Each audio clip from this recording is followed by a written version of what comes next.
Hi, I'm Jessica. Hi, I'm Camilla. And I'm Emily. And we are The Staves!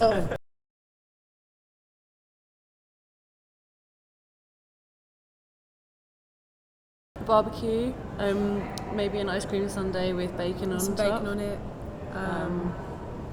Yeah, just playing some shows. We'll hopefully this time get to actually see some shows, because it can be a bit hectic when you're actually playing to be able to see people. But really want to see Alt J, and really want to see a guy called Mikhail Paskalev and Haim, and there are a bunch of really, really good people playing this year. So. But we are here to gig as opposed to just go and watch gigs. That's the main reason. Yeah.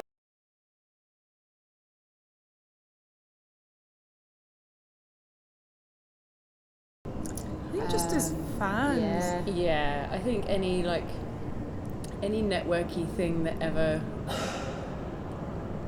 is ever worth its salt starts off from a fan point of view, I think.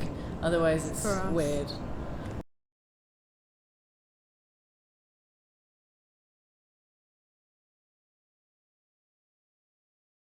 Buy a sandwich so that you don't have to eat the plain food. And correct. Don't watch Up on the plane because you'll cry and it's embarrassing. She was just That's very specific to the flight, not to South by. I'm starting there. Okay. Don't drive to Austin from Houston at midnight when you've just got off a 10-hour flight. Stay in a hotel. Yeah, and drive in the morning. Yeah. Bring sunglasses and sun cream. It gets cold at night, so don't be fooled by this. That's true. In the daytime because it gets cold. And drink loads of Red Bull. Drink loads of Red Bull. And water.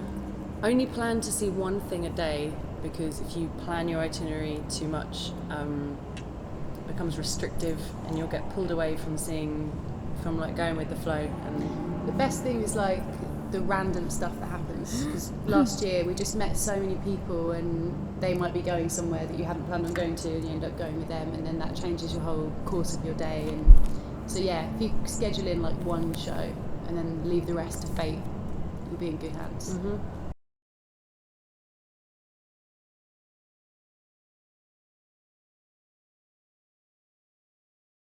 We were here last year, that was our first time. Okay. So we kind of know what to expect now, so it's good. It's a bit less overwhelming, because last time it was so full on here. We were kind of like, whoa, when we first arrived. But now it's kind of yeah, cool.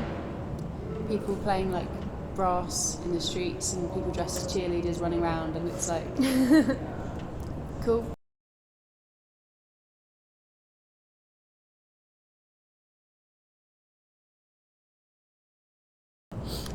I don't actually know. It's one of those things. Sometimes you don't actually tangibly, as an artist, see the benefits afterwards of doing it. But I think that maybe if you're working at the label or dealing with,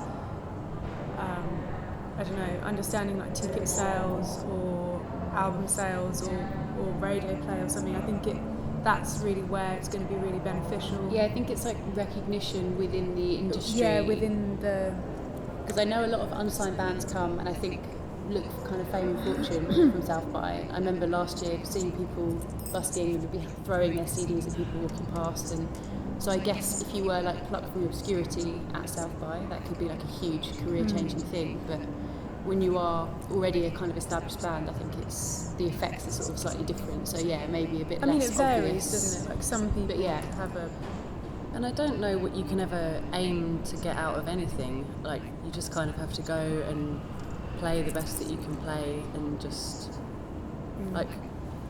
for us, they're just gigs, and I just hope that the gigs go really well and people really enjoy it. And if those people happen to be people, then I don't know, they will do what they will do, but just kind of it's some shows in Texas in the sun, which is nice. It's just fun. We have a record coming out over here. It's already been released at home, but it's coming out here on the 19th of March, which is very soon. You can pre-order it on iTunes, and Billboard are streaming it for free, I think, at the moment. Yeah. So you can get it there, and it's called Dead and Born and Grown, and it's really, really good. So you should Probably buy it. It's the most important. We're going to be back here in May doing our headline tour of the Oh, States, May through June. So keep your eyes and ears open. Yeah. Yeah. Very good.